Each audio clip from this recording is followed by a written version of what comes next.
Assalamu alaikum dear learners. In our today's class we will discuss about remaining kinds of noun, material noun, collective noun and adjective noun. In previous class we discussed about common noun and proper noun, where it has been decided to translate from English to Urdu language and Sindhi language, as these basic definitions are for students from, you can say that, from 1 class to 8 class, because these are very simple definitions. I have made all these definitions for them as well as for others. It means we will go from beginning to advanced level. What about material noun? In Urdu language we call it ism jins. These are nouns which are used to make things, to make other things, to make new things. ये इसमें हैं जिनसे दूसरी चीजें बनाई जाती हैं। Example के तौर पे गोल्ड है, सिल्वर है, आयरन है, प्लास्टिक है, ये जो है हमारे क्या हैं, ये हैं हमारे मटेरियल नाउन। अगर हम इनको देखें कि भाई ये पार्ट्स ऑफ स्पीच में ये क्या है, जैसे ही मैं लिखूं इधर एक लफ्ज लिख दूं कि भाई what is gold in parts of speech, obviously we will say that it is first of all we will say that it is a noun. Later on we will say that it is a material noun, because it is used to make a new thing, or another thing. That's why gold is a material noun. Material nouns, those words are used to make new things are called material noun. Material noun जो है या material noun जो है, make a new thing, to make a new thing or another thing. That's why gold is a material noun. Material nouns, those words are used to make new things are called material noun. Material noun जो है या material noun जो हैं वो ऐसे नाम हैं जिनको हम इस्तेमाल करके दूसरी चीजें बनाते हैं। उसके बाद है हमारे पास कलेक्टिव नाउन। कलेक्टिव नाउन को हम उर्दू में बोलते हैं इसमें जमा। These are nouns which are used for groups.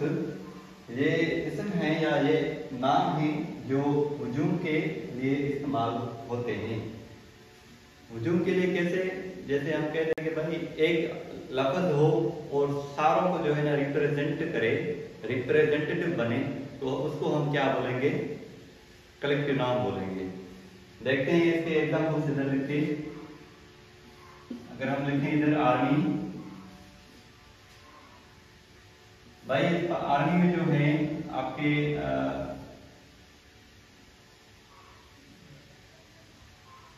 इसमें जो है आपके सोल्जर्स भी आ जाएंगे, कर्नल ऑफ आर्मी स्टाफ भी आ जाएगा, लेफ्टिनेंट भी आ जाएगा। अच्छा, इसके बाद सेकंड लेफ्टिनेंट भी आ जाएगा, या वैसे लिख दें सेकंड लेफ्टिनेंट भी आ जाएगा, कर्नल आ जाएगा,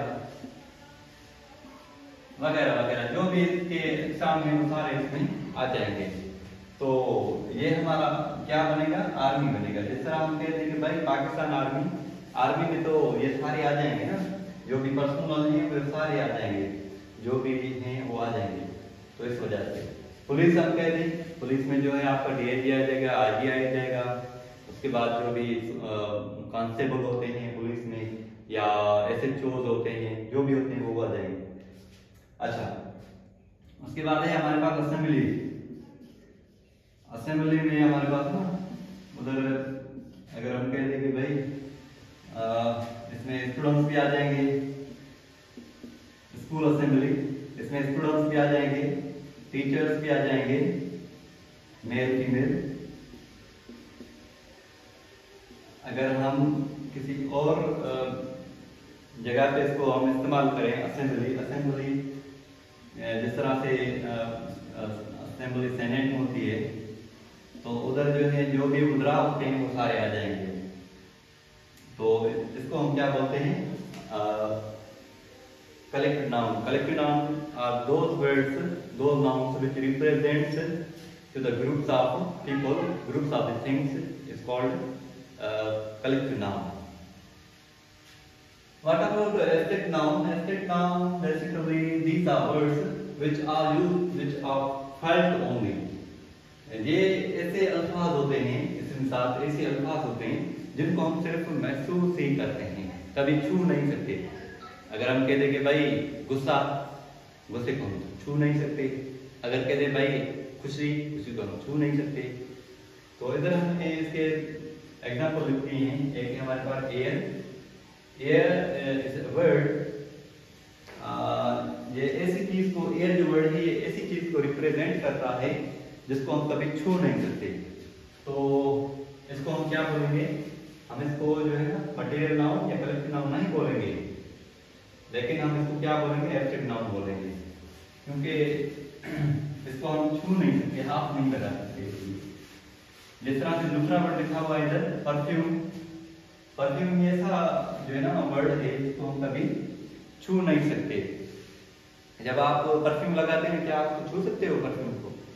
खुशबू जो होती है, क्या उसको आप छू सकते हो, टच कर सकते हो? कभी नहीं कर सकते। तो इस वजह से इसको भी हम कहेंगे कि भाई ये भी क्या है, हमारा एब्स्ट्रैक्ट नाउन है। उसके बाद लास्ट जो वर्ड है हैप्पीनेस। हैप्पीनेस को भी हम कभी छू नहीं सकते। अगर हम दूसरा कहेंगे भाई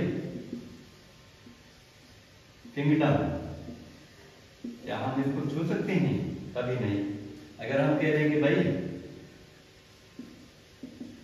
काइंडनेस, अच्छाई, क्या हम इसको छू सकते हैं? कभी नहीं। अगर हम कह दें कि भाई विजडम, क्या इसको हम छू सकते हैं? कभी नहीं।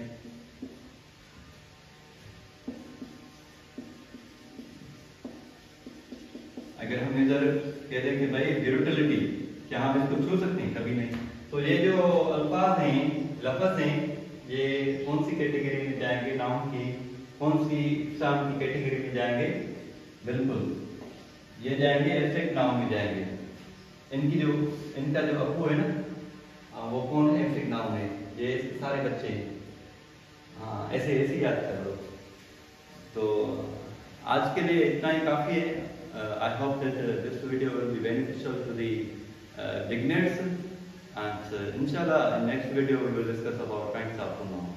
Thank you.